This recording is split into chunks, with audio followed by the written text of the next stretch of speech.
They should be competent in certain areas, but you're not going to become Beyonce, or, you know, like your bone structure is a certain way. Like, you're not going to solve everything. Your IQ can get a little bit better, but don't worry about the incremental. Figure out what puts you on fire and you're halfway decent at. If you're lucky enough right now to be listening and you're good at what you like, become tunnel vision. Because there's way too many voices telling you what and how. And here's the other thing, and this is the big one, Joe, because you have a humongous audience. The biggest thing that I've seen dividends from: have the conversation with the person that's holding you back. The reason most people who are listening right now are not doing that thing is they're worried about the opinion of somebody, usually their mother, usually their father. And the reality is that your spouse may be the person holding you back, and you have to have that conversation. Cut them off. We have to get to a place where you're doing you, because the number one thing that scares the out of me is regret. And you're gonna sit there at 72 and you're gonna say, I wish. And whether that's money or spend more time with your family, there's a million ways to do this.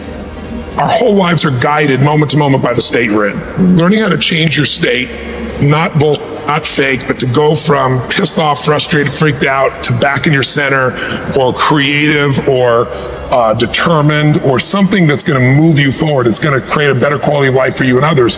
That's a critical skill set. So moment to moment, our life's controlled by our states. Yep. You know, if you're in an angry state, you're going to respond differently than if you're feeling playful. But what controls those states long term is your model of the world. Everyone has different goals and dreams and desires. But as I traveled around the world to 100 countries, I started going, holy shit, I'm seeing the same problems. What's underneath it? I began to see that there are these same 6 human needs that we all have, the same needs. We all have a need for certainty, that we can avoid pain and we can have some pleasure, some comfort.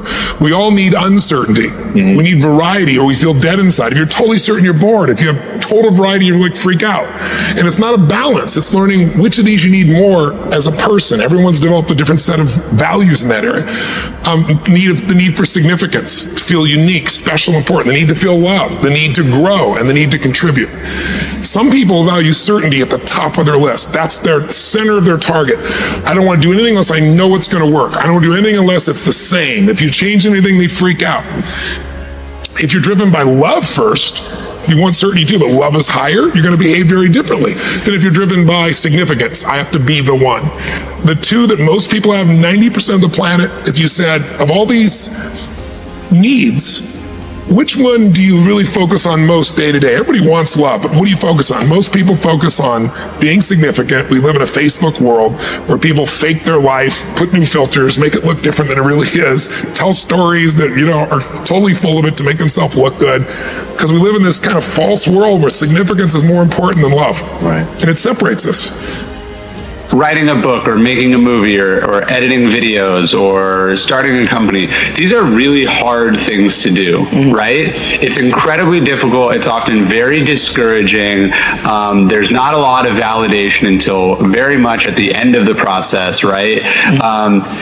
And so what happens is that talking about these things is always easier and always much more validating than doing them if you sort of have the wrong attitude. So what you see is people spending all their time on social media talking about what they're doing instead of struggling to do it, right? And there's a big problem with that. You know, there's the Henry Ford quote where he's saying, you can't build a reputation on what you're going to do. And so people are spending their time, you're sort of missing the point, right? You're talking about writing a novel instead of struggling to write that novel. And so you have to understand that ultimately the best thing you can do for your brand and for yourself is to just make really great stuff. You know what I mean? A book that changes people's lives, but quietly changes people's lives, is still going to be a much better tool for you than a book that you market the crap out of that has very little resonance or impact, right? So I want people to question the amount of time that they put on things like social media. I want you to question whose interests you're serving when you're posting on there. Like, there's a great line, if you're not paying for it, then you're the product that's being sold, right? Like, you don't pay for Facebook, so Facebook sucks as much time out of you as it possibly can. It makes it as addictive as it possibly can, and then it sells you to advertisers. And so you want to make sure that